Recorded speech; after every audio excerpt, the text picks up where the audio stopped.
Hey guys, welcome back to Andrew Invests. I hope you've had a better week than the banking sector.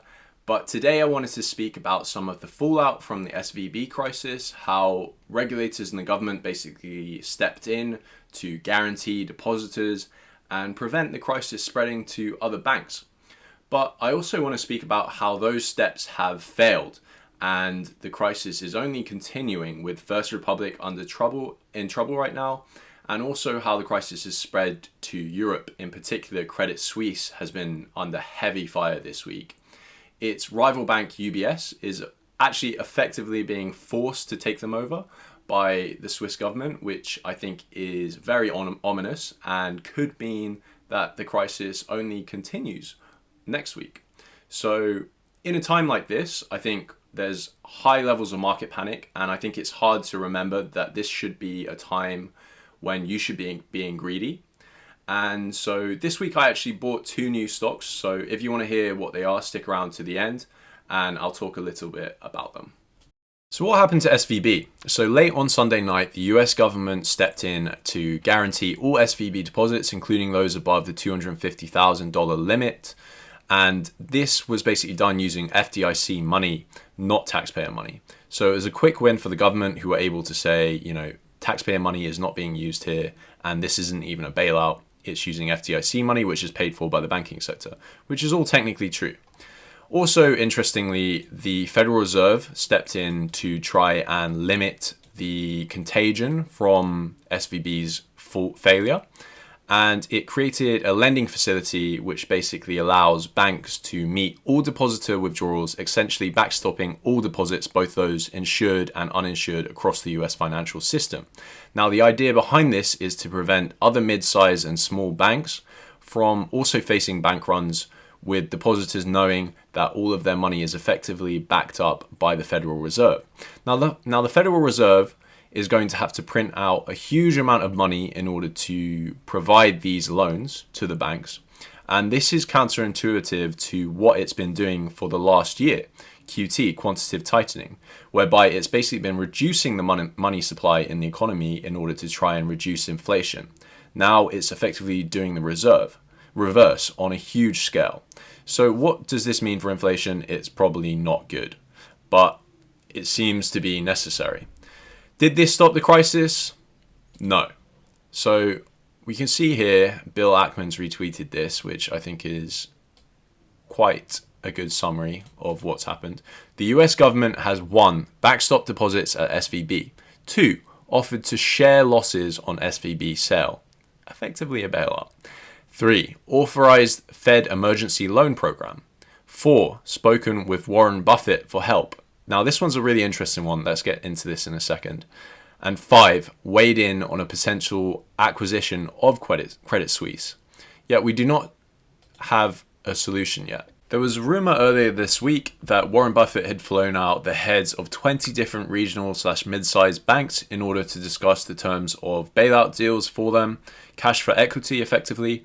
And this was supported by this flight data here, where jets were flying from the HQs of regional banks, ski resorts where CEOs may be taking not so well-deserved breaks, and also DC, with obviously politicians being involved. Did Buffett just fly all the regional bank CEOs into Omaha and offer a deal to save the banks? Is it true? I would not be surprised at all if this was true, because he did the exact same thing during 2008, where he actually made a huge killing by giving Goldman Sachs a significant bailout, and he made a $3 billion profit on that. And he also held talks with the government and lots of other banks as well. So is this news true? I would not be surprised at all. Despite the scale of action taken by the Federal Reserve and the government, banks are still facing huge fallout from the SVB collapse, with First Republic actually being effectively given a lifeline by JP Morgan and 10 other banks of $30 billion, and yet its share price was still down 33%. It's facing withdrawals on a huge scale, and the crisis only continues to spread. If we look here at this tweet by Zero Hedge, we can see the scale of lending of small to medium-sized banks, who are the ones facing this crisis. and the level at which the US economy is effectively relying on them. So we can see here that small to medium banks account for 50% of US commercial and industrial lending, 60% of residential real estate lending, 80% of commercial real estate lending, and 45% of consumer lending. Those figures are absolutely huge, and they cannot be allowed to collapse effectively, or the US economy will collapse as well. Let's talk about Credit Suisse. So Credit Suisse is a titan in the banking industry with over $1.4 trillion worth of assets at the end of 2022. However, it's been through crisis after crisis after crisis over the last few decades, and yet still managed to come out standing. However, this could be the final straw. The SVB crisis has led to a crisis of confidence across the banking industry, with low quality banks facing deposit withdrawals, and the Swiss government basically had to provide a 50 billion Swiss franc liquidity lifeline to the banks so that they could honor withdrawals. Now, this wasn't even enough, because today we are hearing that UBS has basically been in talks with the Swiss authorities and now has offered to buy Credit Suisse for $1 billion.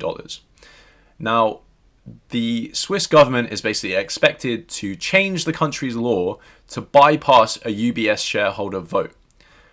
I think that this is alarming because the law is in place for a reason. Companies are effectively owned by their shareholders, and to deny them a vote on the decision to sell their asset or even to buy another asset is a disgrace. It's against the rules of capitalism. Why should the shareholders of UBS be forced to accept a decision to buy this other bank purely for the Swiss government's benefit? And why should the shareholders of Credit Suisse be forced to accept an extremely low price for the shares that they hold? It doesn't make sense to me. So if we look here at the actual figures, the Credit Suisse Bank had a share price of 1.86 Swiss francs on Friday, and yet the $1 billion offer is effectively 0.25 cents a share, and it would be paid in UBS stock.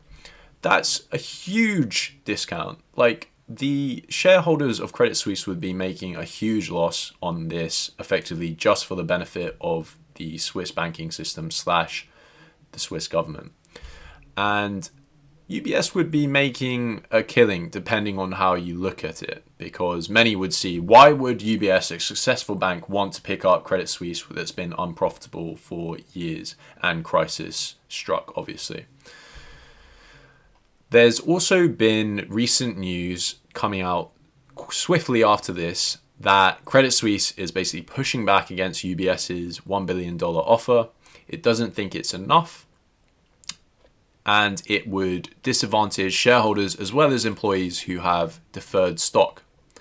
I think this is fair enough, but it looks like the Swiss authorities are effectively really forcefully pushing here to broker a deal and address the rout in Credit Suisse that sent shockwaves through the global financial system.